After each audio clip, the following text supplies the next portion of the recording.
I need to say all this stuff YouTubers say, huh?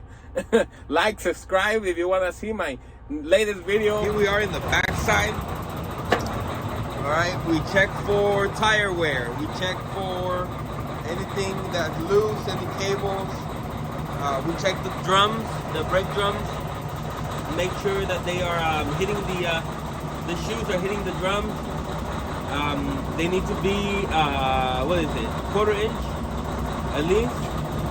So you need to make sure we have brake pads. We release the brakes and see if they're spaced properly. Sometimes the adjuster needs to be adjusted because it doesn't work or whatnot or whatever. Any leaks, anything out of normal. Of course, this thing greased up, the fifth wheel is greased up. But and this is done very fast. So I'm just making a video of this section. I did a section of the front before, but yeah, this is quick. Here we are. We have made it to Idaho. Thank you for coming with me to Idaho. We are in the line. I am in the end of it. It's like 5 trucks before me. So I'm gonna go ahead and take my break. We're gonna eat my salad, eat some chips, watch a movie. But here's the truck. It's midday and it's 15 degrees. And look at them strong Idaho guys. He's wearing a short shirt. That is crazy. We'll continue the topic of today about self-esteem right after lunch. What do I eat in the truck? Well, the steering wheel is my table, so this is usually what I eat. I cheat a lot. Sometimes I'm not feeling a salad. If I'm having a bad day, I'm not gonna eat a salad in a bad day. I'm gonna go get myself a hamburger, pizza, whatever. But this is what I try to eat most of the time. I'm trying to find drinks that are sweet but not bad or as bad as soda. I don't drink soda. The Joe Rogan show, I found out the orange juice is bad, so can't be drinking that. So catch me after lunch. So where should we begin? I know how I look. I know how I speak. And trust me, I was one of the first to tell you that my self-esteem was very, very low. I think either it's a Latino thing or just my family, but we are terrible at teaching self-esteem to our children. For example, I remember when I was second, third grade maybe, I knew how to write, so I wrote a little note, a love note to a girl from my classroom. We were little kids, you know what I mean? A little love letter, a little love note. And my mom found it. And what she do? She took it to the whole family so that everyone could make fun of me. That's just one example. Get your money. There is no shame for honest work, honest pay. Well, I went to work with an uncle, and my grandma was upset because I charged my uncle. I told him, oh, well, I get paid so and so when I do this at work, so I expect you to pay me this as well. And I got in such big trouble for charging him. And then I also worked with this guy. I sat with him next to church last Sunday. I have no bad feelings for him, no nothing. I forgave him. I don't expect to be compensated or nothing. But there'd be times when I'll go to work with him and he wouldn't pay me. And I felt like that was my place. I felt like a second-class citizen, I felt, like even for working honest work, I wasn't worthy of a paycheck. So I had low self-esteem. I thought making money and billing, when you get paid, and even when you play the tough card, because in high school, you know, I was a tough boy, always thinking I was tough, always trying to be tough, proving I was tough, when in reality I was very vulnerable. I was easily manipulated, easily you know, very gullible. You know, I'll go work with someone, they'll tell me this was done wrong, so I'm not paying for that. Or, you know, you're doing a good job, go buy lunch, you know, eat good, and I'll reimburse your lunch, and then you go back and, hey, you said you're gonna pay for my lunch. Oh no, I'm not. Everyone pays for their own lunch. So stuff like that. So it just affected me in the hard way. I just felt like that was the way. Now, for example, right now, I took a couple days off, and I noticed and realized that my wife has trouble with the kid.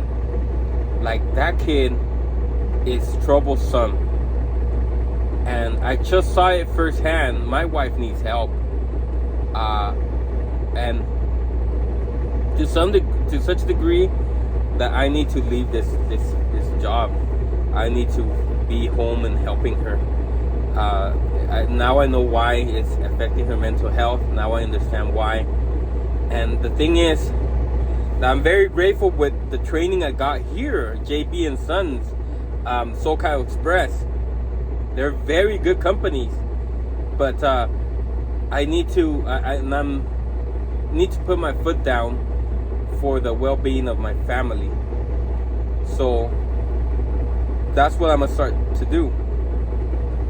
And you heard it here first. I have to go tell my boss somehow. I was supposed to do it yesterday, that I'm gonna start looking for another place to go work. And there is also another situation that my boss kind of, you know, I owe him a big favor, so I feel kind of bad, but my family comes first. And well, I'm not gonna lie to y'all.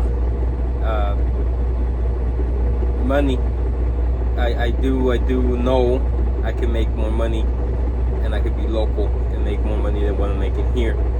And all of this, you should not be ashamed of, to provide for your family. You should not be ashamed of, to take a better opportunity for the well-being of your family.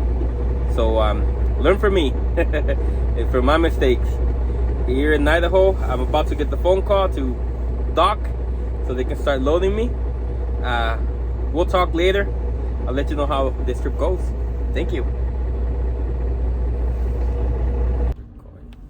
I'm getting loaded. I just docked. I am getting loaded. The truck is shaking. You might fall off the stand I improvised. I need to get all this equipment to, you know. I also want to show you the road, so you to know the parts I think are cool. Maybe I even have a section of the parts I think are whack. Like for some reason, Baker. Is it Baker? Yes, it's Baker. When you enter Baker, there's a smell of crap. I call it the Baker welcome smell. It's just a joke we have with the people I've trained. So anyways, I turned off the truck because the engine noise is annoying. Imagine you have to sleep with that on, or else you'll freeze to death. So the thing is, I was talking about self-esteem. You know, I struggled with that a lot, and that's what had me thinking that all I could do was labor, and I wasn't deserving of having money. Like, all of that was real for me. I didn't deserve, like.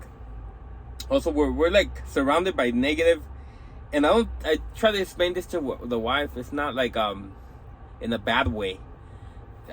We just joke around, like, hey, the fat guy is gordo, the black guy is negro, which is something that I was self-conscious of.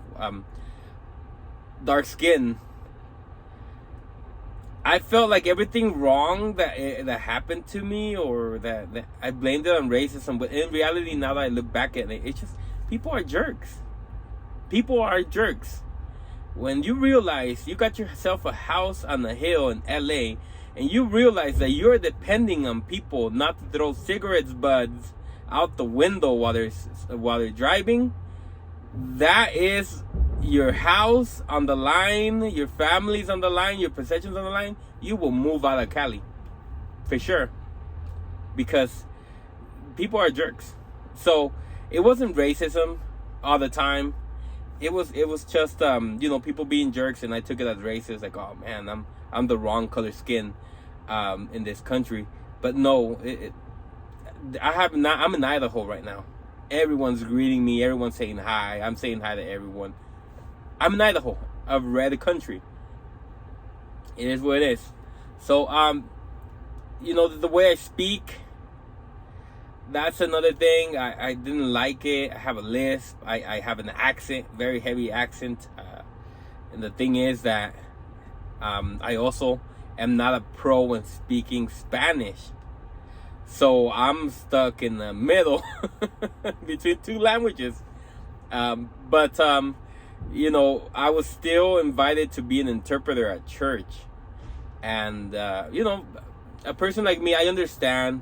On Sundays they need help, I help. Days, festivities, but on the main event day, they don't choose me, and that makes sense because look at my English. But I just know I overcame how I look. I overcame how I speak, how I express myself, by just understanding that we're all made to be unique. We're not supposed to. There's no model. Example what a human should be. We're all made in unique ways. The experiences of our lives, all of that shapes how and what we are. So when you realize that, you stop caring so much. Oh, I'm dark skinned, or I have an accent or a lisp. All of this. It becomes little to what really matters. But what really matters is the character. Martin Luther King was correct. In fact, it was his birthday a week ago, and I didn't post happy birthday. But yeah, man. Don't think you have to be like something, or to be like someone, or even to keep up with someone. Something that messes up with me is I have friends that before they got into their 30s, they had a home already. They bought a home. They're homeowners. The truck is shaking. And that's what affected me a lot. But it's not a race. Plan, work hard, and prepare for the opportunity. When the opportunity comes, take the opportunity. So that's all we gotta say. Thank you for I don't even know if I'm gonna have the like button, the subscribe button, but do something. I hit the ring button. I don't even know what that is. I'm gonna have my girl Asalia help me with all that. But we're getting loaded, and we'll talk later on the way down. Before I take off on the road, an inspection. Woo! It's 25 degrees right now. It's about to get colder because the sun's about to go down. But all of it has to do with self-esteem. People are figuring out that they can almost die at their jobs that they hate so much for a paycheck. They're figuring out how to make money some other ways. I actually support that. Trucking in itself is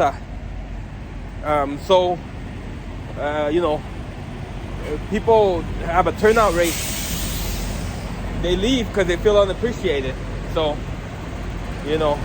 I agree with people putting their foot down, saying I refuse to work at jobs that don't value my effort and don't want to pay. That's what's going on. Big companies are hiring new people because they don't want to pay the experienced people. Therefore, they're in a rush to get new people out, and it's causing a lot of accidents.